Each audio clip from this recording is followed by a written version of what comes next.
Kokrajhar radio station क'क्राझारा 1999 मायथाइनि 15 आगष्टआव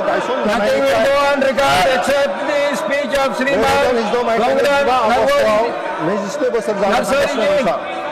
आसामाव गासै 19टा रेडिअ स्टेशन दङ बेनि गेजेरावहाय क'क्राझारा बर' रावजों फोसावजानाय मोनसे फुल fledged radio station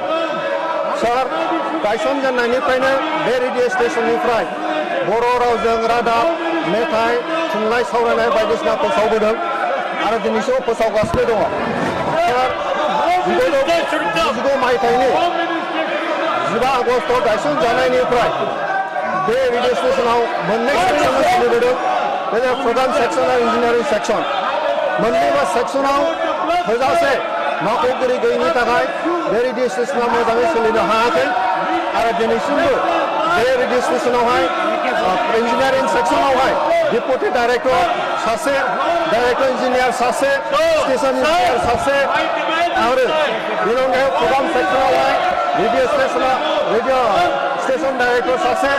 assistant station director सासे प्रग्राम एजुकेटिभ सानै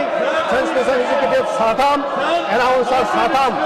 बे गासैबो मावख'गिरिफ्रा दिनैसिमबो सुफुंजायाखै जायनि थाखाय बे स्टेशना मोजाङै सोलिनो हायाखै सार आथिखालावहाय बे ट्रान्समिसनावहाय रिंगानिफ्राय 10 रिंगासिम इभिनिं ट्रान्समिसनखौ सोलियो आरो 4 रिंगानिफ्राय 10:30 रिंगासिम फोसावगासिनो दङ सार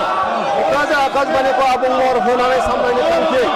गायसनदोंब्लाबो दिनैसिमबो नांगौ बायदि मावख'गिरि मासिखौ सुफुंनाय जायासै जायनि थाखाय बे स्टेशना जायनि थाखाय